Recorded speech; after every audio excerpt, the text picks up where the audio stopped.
Hello mga mamshi! Tara samahan niyo ako magluto ng bistek kalabaw Kapampangan. Napakadaling lutuin lang ito mamshi. Ibabad lang sa kalamansi, toyo at oyster sauce.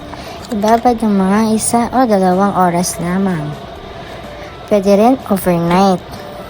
Magpiga ng kalamansi mamshi ng 20 or 30 peraso.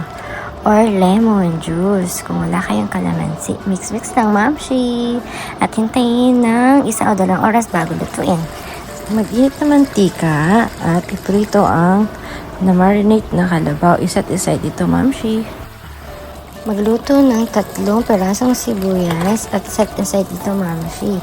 At igisa ang bawang. Isunod ang nalutong or napritong kalabaw. Lagay na mamshi ang sauce na pinag-marinate kanina. Maglagay ng tubig at maraming paminta. Takpan ito hanggang lumambot ng mga 1 oras. At kapag lumambot na ang kalabaw, lagay na ang nalutong sibuyas. Ayun lang. Napakadali, di ba mamshi? Thank you for watching po. Bye!